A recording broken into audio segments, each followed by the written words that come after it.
Are you ready to eliminate your credit card processing fees? Visit www.pairpayments.com and use code JAKE for a $250 Visa gift card when you join today. This is the Inspection Pros Podcast, where we break down everything you need to know to grow a successful home inspection company. Join host Jake as we get insider knowledge from the industry's best on how to take your business to the next level.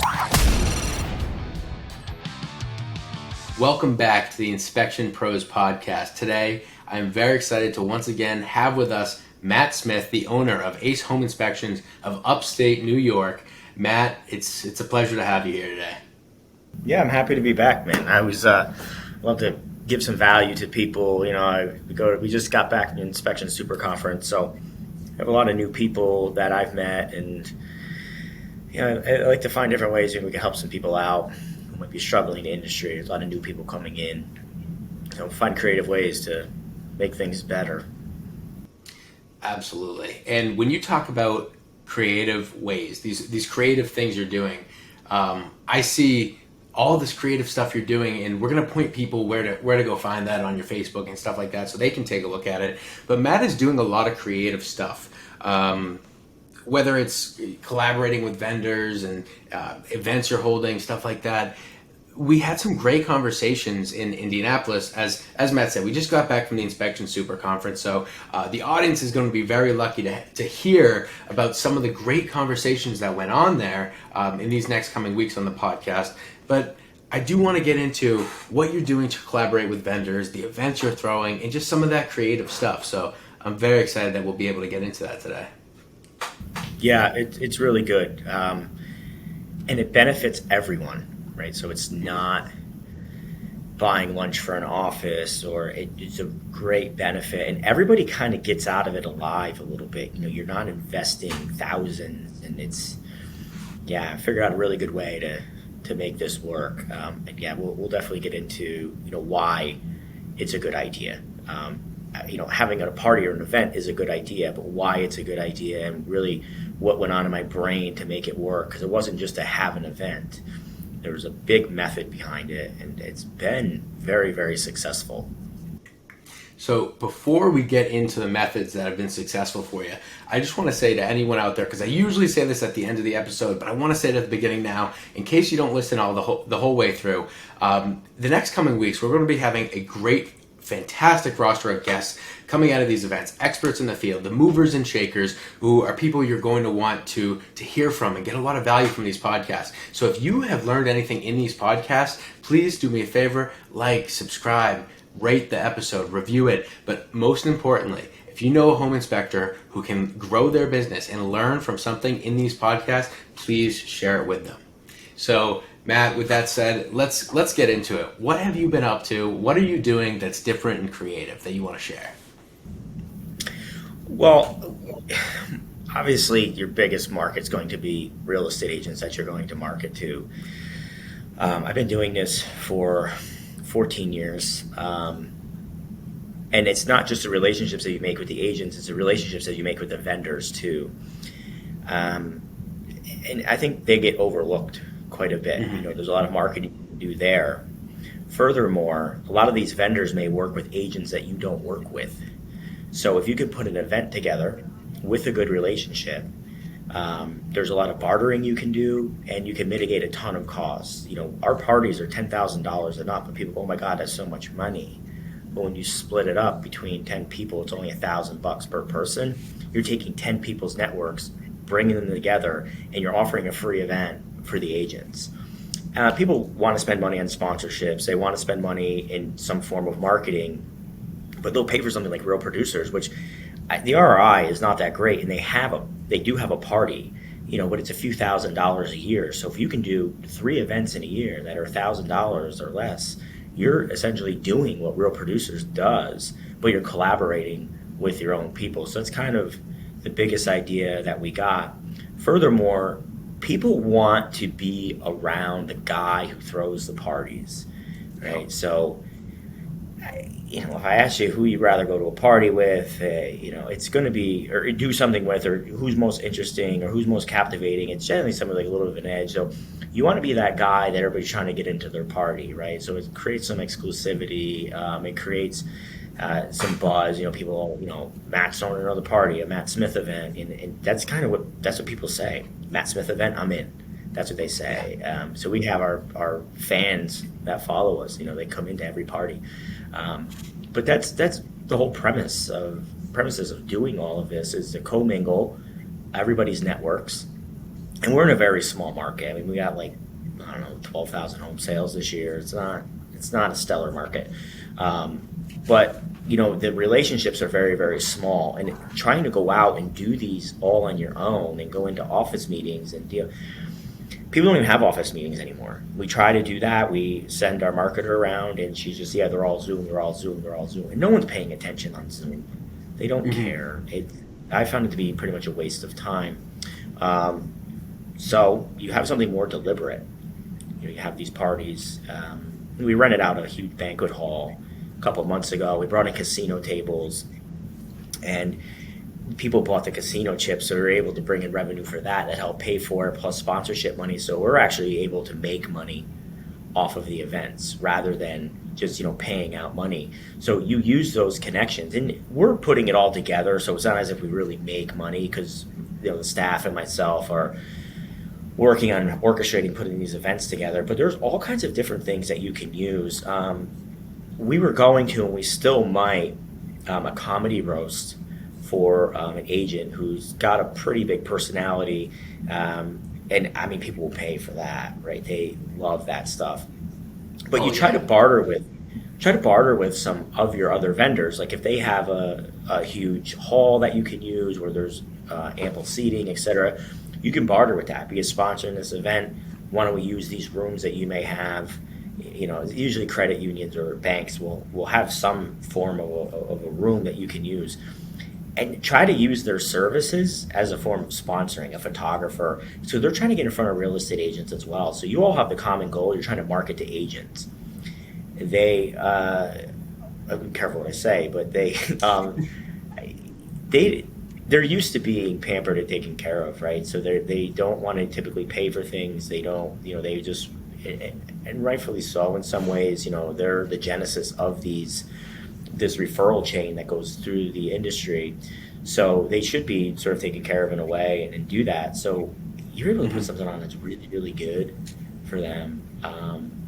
Everybody's trying to get to the same people.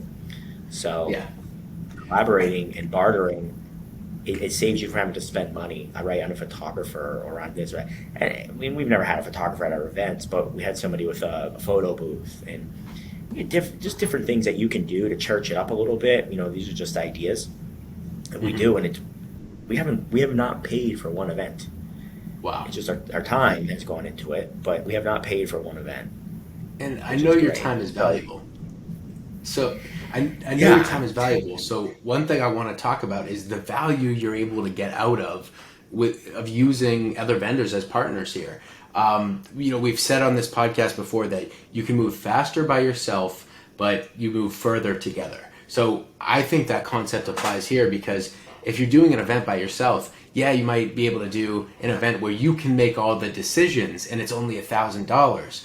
But if you can do an event where you now pool 10 people together and they're spending $1,000 and it's $10,000, like you were saying, that $10,000 is going to go much further. So per $1,000, like you're getting more value out of like the unit price. It's going to go much further. There's going to be, as it comes together, you're like buying in bulk. You're going to get more, right? So I think it's so important to see that concept and say, hey, while we might be giving up some agency and some decisions, we can move further together. So have you seen that at all? Do you have to give up control of some decisions if you're including everyone? Or are you able to bring more people together and still call the shots because it's a Matt Smith party and you now granted it? Is that what's going on? Yeah, well, people don't want to think. So I go to them and they're like, just whatever you want, I'll give you the money. Mm-hmm. People want to paint by numbers. They don't want to have any sort of control. But if they do have some input, I'm open to it. But yeah, no, we still maintain all the control. So it's all premeditated. I bring them the idea and I say, this is what we're doing and this is how we're going to do it. Just give me your guest list. So with that too, they give you a guest list of some people maybe you don't work with. It gives you a great reason to call them and do follow-up marketing rather than you want to get a cup of coffee that they're eventually going to cancel. So you really have just so many different avenues that you can go with it. But no, we maintain control, and rightfully so. I mean, the reason why these things work is because I know how to do it. I'm not a professional by any means, but the standards are going to be way better than most people's would be. And clearly they are, because people attend them and they come. They actually sell out. We hit maximum capacity. So another one we did was we did a taco cruise. So we rented a boat down on the river, and it was relatively inexpensive. It was a couple $1,000s. We had tacos catered, and we called it a taco cruise. Had a DJ, and we just sailed up and down the Hudson River for a couple hours, ate tacos, and partied. I mean, who's going to say no to that? No one. So, No one. Again, you have to have really good ideas. The casino night that we did, I announced 2 days before the event, best dressed female will get $100. They all loved it. So every woman there was dressed up. They looked really good, which means the guys got dressed up, which means it added another level of prestige to it. Furthermore, every single event we do a $100 giveaway for people to check into Ace Home Inspections or post to my personal page, wherever, with a photo. So they have to take a photo. So everybody in this market, their news feed is getting lit up with this event that's going on. So it creates FOMO for the next event. So, the event is actually, you're partially planning for the next event at that event, and you're setting the stage. So we got good-looking women dressing up. Well, the guys look good. The guys want to come because there's a bunch of good-looking women there. And we also get to get free advertising through social media because all these agents are promoting us and blowing us up. And it also starts registering in their brain too, like, oh, well, I'm friends with Matt Smith or I'm friends with Ace Home Inspections. We should be using them, because they're checking in with you, taking pictures with you. For $200, I mean, tell me where you can get some better marketing for $200 of doing that. So it makes the event look really, really good. Everybody's like, wow, we need to come to the next one. And it just keeps setting. They just keep getting better and better and better.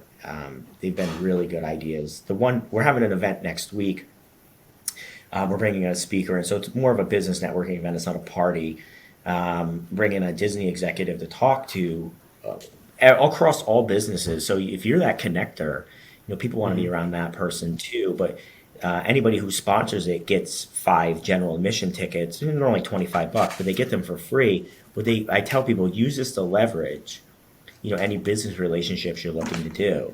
So, you really help each other out. It's to help someone else grow their business as well, rather than give me $500 and, you're kind of on your own. So think of creative ways to give them value so that they can then start reaching out and doing it. It's not, do you want to get a cup of coffee? Because you already know what the answer is going to be.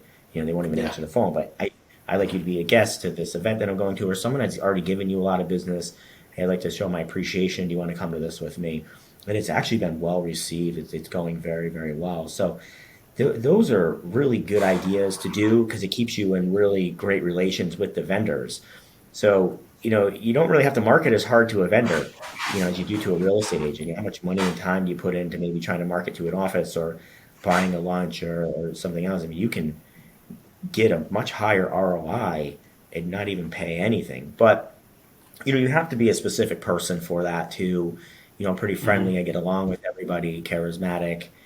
So if you're more of an introvert, this may not be the best thing for you, but you most likely have a marketer who can do that. But it's probably going to be the best face of the company that can help push that along, who has the best connections. We've tried it here with our marketer. She tries to call some people. They just don't answer the phone when she does. They don't respond to her. But I mean, every time I call or text, I typically get an answer from them. So, you have to be that person that is connected. You can't just say, hey, call these numbers and ask them. Yeah. And I love that not only is this creative and you're involving everyone and you're really getting FaceTime with the agent, because that's so important. Like, yeah, you can go get coffee, but it's going to be strictly business. So an event like this, you're kind of breaking down the barriers, and what you're going to be able to do is get more time with people and be able to develop a relationship. And so I know there's so much here. So what I want to do is get a little into, what do you get out of these events? What kind of vendors do you have at these events? And then I want to talk about your first event and where you started, because I'm sure it's not easy to just hop in and start doing these events. So we're going to get into that in a moment, but really quickly, we're going to take a moment to hear a word from our sponsor, Pair Payments, and we'll be right back. So we saved well over $250K. Just this quarter, we have saved about $30,000 in credit card fees. Probably over $1,000 a month at least. Over $150,000 this year alone. $180,000 the first year we worked with them, and it's growing every single year. Thank you, Pair Payments. Thank you, Pair. I would recommend them to anyone. Yeah, just wish I would have done it sooner. All right, we are back with Matt Smith, who's talking about how you can leverage events to really show face in the community, build up your network in the community, and get a lot of value out of networking with vendors and agents in your area. So Matt, the first question I have for you gave us a great breakdown of kind of what you're doing and what's been going on, what kind of events you've been holding, how you've been doing it. But I'm wondering, what do these events produce for you? What do you see coming out of these events? Well, people want to do business with people they like. And when we hear the cliche, people want to do business who they know, like, and trust, but it's true. What are we looking to get out of them? It's to develop a personal relationship. And a lot of times it's mostly a party setting, and most people they do business with people that they just get along with. It's not always the best products, I think we do have the best products out there and it helps, but kind of all comes together. Like, you have the best products and, very relatable, you're one of them. It's very safe. There's nothing, hey, let me make a sales pitch to you. It's like, just come have fun. And then that comes as a byproduct. Like, oh, he's a good guy. He seems like fun. And the laws of reciprocity are going to say, hey, yeah, we should probably toss him an inspection or two. So that's what we're looking to get out of it. We do some cooking events where we do like sushi making and dumpling making. So you're kind of working on something together, which, from a manipulative standpoint, it's really smart. Because, you're doing something together to a common goal, right? So they get to kind of see how you are and interact with you working on something. Not that it's the major struggle, but you're making sushi, which nobody's good at. It's funny. You compare who's doing it better and whatnot. So it really breaks the ice pretty nicely. Yeah. But it puts you in an environment that's really, really safe. There's no obligations, and you're not trying to. Someone's not like, I got to get out of here in 20 minutes, and if they don't like you, they can run away. At least they're enjoying themselves, and if they don't like you, they can just, at least have a good time, and they remember that. Yeah, I love that. Yeah, you're making great memories with them. You're just breaking down that barrier. Like you said, you're breaking the ice and you're having fun. That's going to take the relationship to the next level. Yeah, you can leave candy bowls out. Yeah, you can do classes with agents, but at the end of the day, these events are so powerful, and I know that you are really leveraging it as much as you can, and a lot of that leveraging has to do with the vendors. So my question to you, Matt, is what vendors are you bringing into the show? If someone's thinking, hey, I want to do what Matt's doing, what kind of vendors in their area should they look for? The big players are going to be mortgage people. There are so many mortgage people, and they're so eager to do it. The only thing that's annoying with them is they have to get approval. That's what I've run into with a lot of people. It's usually $750 per person per event, and I'm just like, it's only $750, man. It's not the end of the world. But a lot of people got to get approval, so that's the only thing that might be a little annoying to doing it. But you will get your money. It's just a process that you have to really go through. Mortgage people for sure, real estate attorneys, and insurance people. And anybody really outside of that, you could do people who do pressure washing, people who do house cleaning, people who do junk removal. Any of those things are, places you can go. Anyone who's looking for referrals from real estate agents. And we have a huge list of people and vendors that we've worked with before, and we just kind of rotate them through. We don't want to beat them up too much. We got one guy, he wants to be at every event, because they're so good. So he's like, make sure you keep me in mind. We got our big players. I got my people that never say no. But we don't want to overstep or overdo it. If we do like a cooking event, we will ask that office who they work with. So which mortgage people do you work with, which attorney you work with, et cetera, insurance people. And we ask them first because these are already, relationships, but it helps us gain another vendor for when we want to do things down the road. So we try to be respectful with that and push that in there. Which is going well, and they're more apt to say yes. When you ask somebody for $750 or $1,000, like, oh yeah, that office, absolutely, because they don't want to lose it. And this is making me think that, you're having such fun events. The events you're talking about, like all these great ideas, sound like they probably create a buzz in your community. So does that give these events even more legs, that it's known by people outside of even who's there, the attendees? I'm sure it's heard about in the community. I know you're very present on Facebook and it's all over there. So I'm curious, have you seen that you're more well known in the community as well based off these events? Yes, in the industry community, absolutely. I called this guy last week to sponsor an event that we're doing next week, and sometimes they're just like, I can't believe, Matt Smith is calling me. I'm like, well, they're just like, oh, you got it, you got it. How do you do it? How do you get this? How do you get that? So it kind of puts you in this like, just like this air about you, right? And it's like, oh, I mean, I don't think of myself that way, but other people do. That. Like you're that's how I thought. I'm like, the Matt Smith is coming on the podcast again. Right? No, I mean, it puts you on another level. You're the one pulling all the strings. You're the one making things happen. When you're a make it happen kind of person, people want to be around that guy. So now you're a resource. I've had other agents come up to me and they want me to help them plan their events, their grand openings, or whatever it is. How do I get more clients? How do I do a client appreciation party? So now you're the person everybody goes to.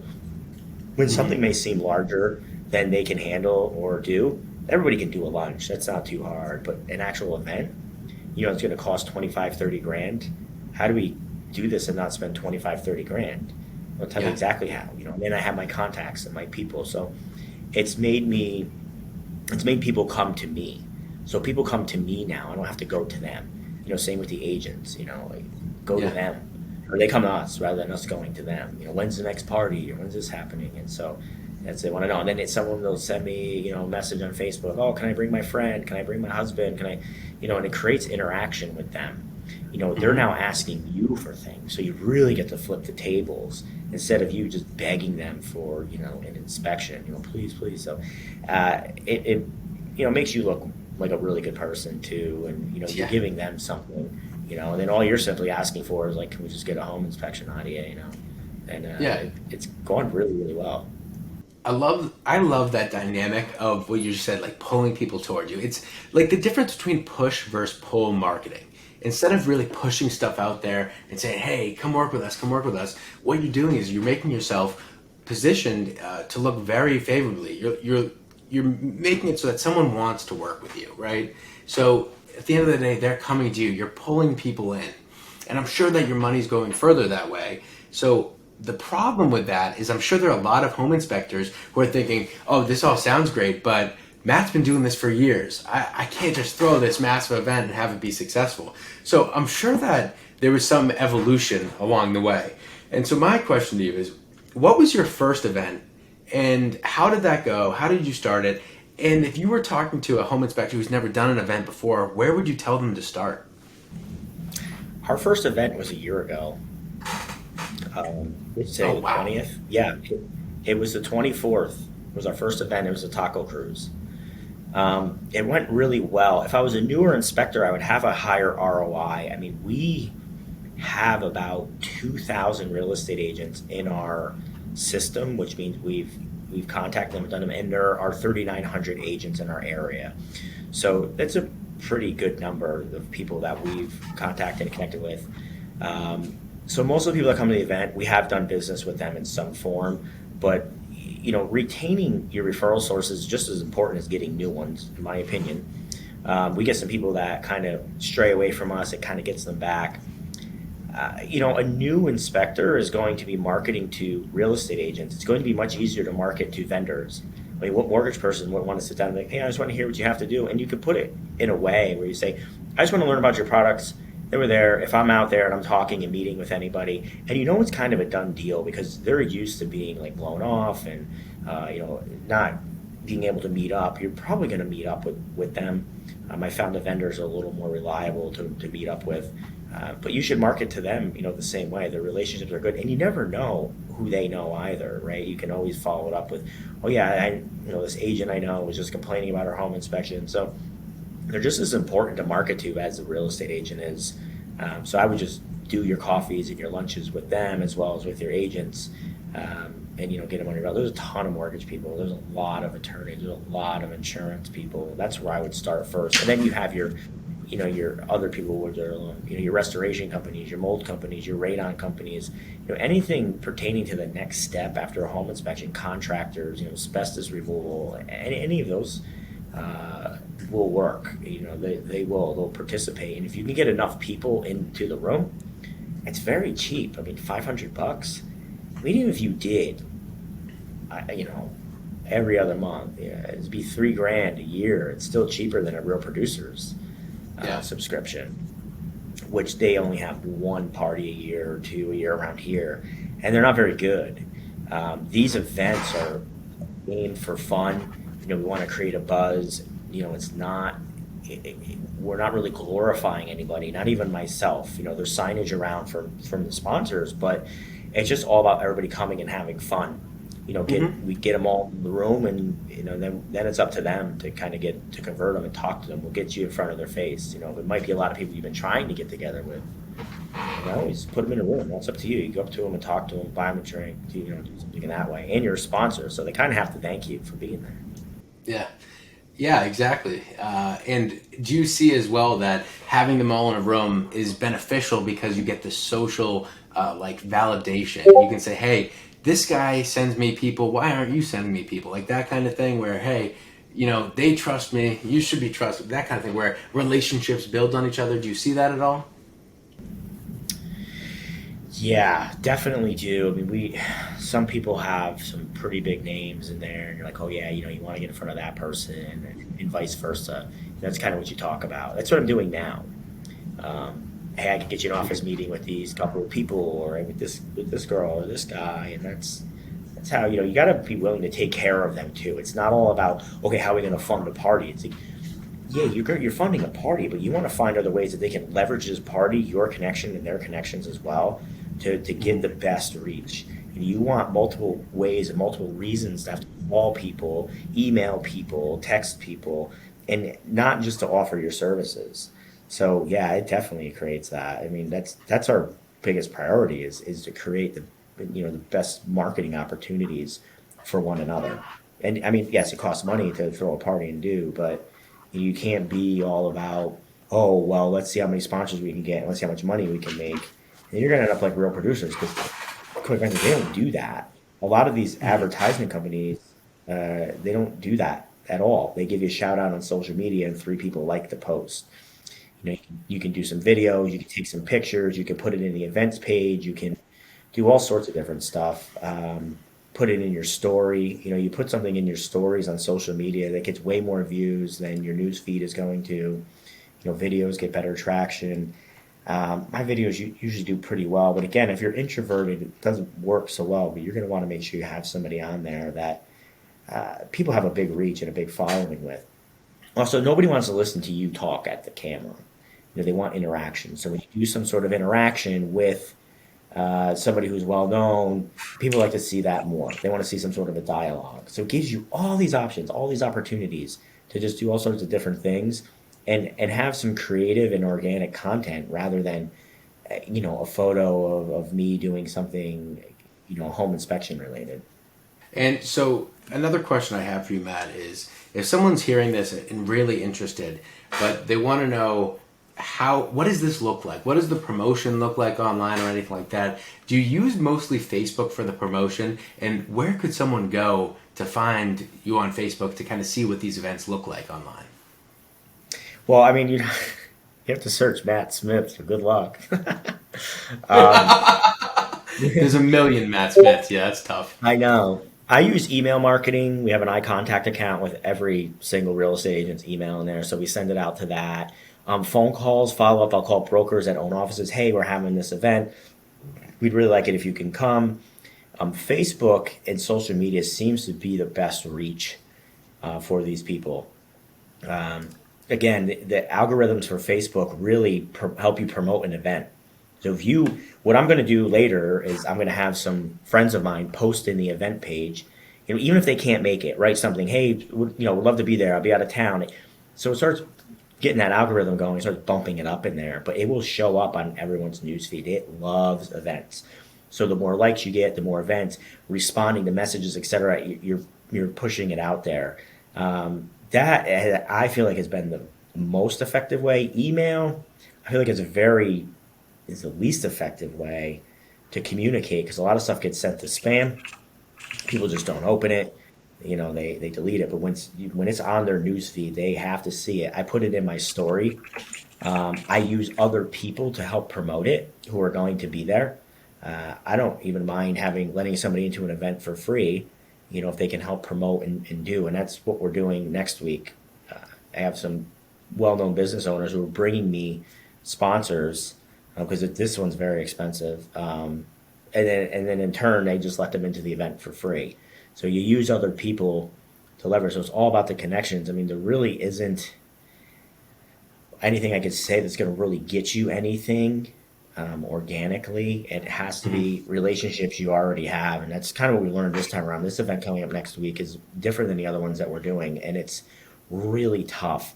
It's a lot of phone calling, texting, and following up, and texting again, and emailing. Emailing probably has like an 8 to 10% response rate. When I text them, much higher. When I call them, for sure.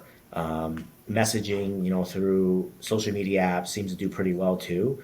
But you got to use all the avenues. There isn't like one that you can do and get away with. You have to use all of them. You have to just pound the phone. You have to text them. You have to put it out there. And you have to make sure you take advantage of the algorithms with social media. And if you don't understand them, then you should find somebody who does, because it's a whole game. It's much more than, you got the most beautiful posts in the world, but if you don't know how to make sure that stays top of the newsfeed, or it's not going to get around or circulate, then you just wasted your time. So you really want to have somebody who understands that as much as possible. But the events, yes, they're very good. The event page on Facebook, very good. Stories on Instagram, social media, they're excellent. 300-400 viewers anytime you post something on there. And then engagement. People want to see engagement, you with another person, not you standing there with your thumbs up, or you talking with the phone too close to your face and the wind. And they don't want to see that stuff, man. They want to see some sort of dialogue. They want something that they actually want to watch. You got to give them something they want to see and do. So it's a bit of a game. If you don't know that game, get someone who knows that game, because it is something you should be doing. And I found social media is probably the best ROI on getting the word out for an event. Absolutely. And with Facebook, you can get someone who's attending the event to post, and they might have a big following in the community, and now everyone's seeing it. They're sharing it, and now more people see it. And what I like to call that is network hacking. You know what you want to do. You want to reach people in your community. So what do? Go to people in your community that have followings in the community, team up with them on whether it's posts or something like that. And that's where you can get the organic growth, right? Yeah, exactly. Well, the event we're doing next week, we have a speaker coming in. He's from a Disney executive. I mean, it all sounds good, but to draw people in, they're just like, well, I don't know. I mean, I never heard of them, or why would you have? All right. So what I did was I got 2 local people that are very, very well known. One is a real estate agent in the community, and anybody will look for any opportunity to get up on a stage and talk to people and tell them what they should be doing better.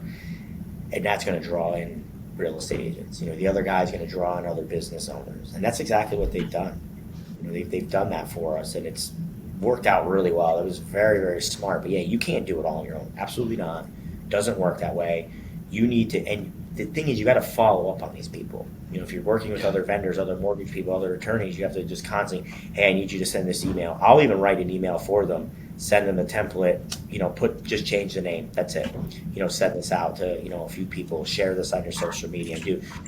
So when people keep seeing it over and over and over again, they're just like, oh yeah, okay, this is going on. People have to be reminded. A lot of times they want to go to these things, but they forget. It's up to you. You have to just remind people 3,000 times that they should be going here and doing this. Absolutely. So, Matt, I just want to say, because I know it's going to be impossible to find you on Facebook, I want to say where I think people will be able to find you. So, looking up Matt Smith might be hard because there's a million Matt Smiths, but there is only one Ace Home Inspections of Upstate New York. So, go to that Facebook page. I'm sure you can find Matt from there. And what you'll see is what Matt's been doing with events. You'll see the events there. Go check that out. See how he postures it, how he posts about it. And I know these events have been successful for Matt, so I'm very excited. I was very excited to bring this up today to say, hey, there's creative things you can do to really, network hack or get in with your community and really leverage the relationships you have to produce more relationships. So, Matt, I really appreciate you bringing all this up today and talking about all this. Is there anything you want to leave an inspector with today? Say, hey, if you're not doing this, this is why you have to be doing it. And is there anything you want to leave us with? Well, yeah, actually I do. So I do consulting within the business and other businesses outside. So if somebody is struggling and it doesn't make sense or it's not something you're strong with, they should reach out and be more than happy to help. And it's a hands-on consulting approach. This isn't an advisement from afar. Mm-hmm. Some of these coaching groups that inspectors are mostly a part of, it's just a Zoom meeting and do. It's not. I'll actually come to where you're at and get to know your market, get to know you, see what your strengths are, what your weaknesses are, and we put the right people in place to pick up your weaknesses, and then we leave a lot of room for you to grow off of your strengths. So if someone's struggling with anything really in their home inspection company, that's something that I offer. What I am really good at is the relationship side and the event side. I can definitely help out with that. So yeah, they can contact me right through the website, or the Facebook site, right on there. I'd be more than happy to help someone out and get them going. So I love what you just said there, that you give their hands on and you see what someone needs, because hey, these don't, everything needs to be tailored to your market, right? There's specific parties that would work in some markets and not others. There's specific events and ways to go about it that will work optimally in one place better than the other. So I love that you're getting into the weeds to really understand that, because you have to say, hey, what's going to work in my market and how can I make my money go further? So again, just can you say out there, if you want to get in touch with you, Matt, how do people get in touch with you for some consulting? Just do it. Well, you have to do it through Facebook. I don't really get my number out to a ton of people because then it goes nonstop. So you can reach out in Messenger on the business page. I can send you an email that people can send it to, and maybe you can just put it right along the bottom of here that people can reach out through email. Yeah, I could do that as well. That would probably be the best way to do it. So we can just throw some text on here when you edit it, and then they can have a means to reach out and get taken care of. Absolutely. So what I will say is we'll do that. We will add some text in the description with an email to reach out to Matt. And also, you can reach out to me as well. If someone's having trouble getting in touch with Matt, let me know. I'll put you in touch with Matt. We'll make it work. But thank you so much, Matt, for a great episode today. I appreciate your expertise in this area and the creative thinking. And wow, I know there are probably a lot of people listening saying, wow, that's a great idea. And I'm jealous I'm not at those parties, because I'll tell you, I'm jealous I haven't been at those parties. Yeah, they're good parties. They really are. Yeah, we have really good parties, man. We have a good time. Yeah, you check out the Facebook page. You see some of the good times that we're having. Even my personal page. It's good. People want to be around that guy. So be that guy. Be that guy. Absolutely. You heard it here first, folks. Be that guy. Be the guy that's pulling people in, and your business will grow for it. Absolutely. So, Matt, thank you so much for joining us today. I really appreciate it.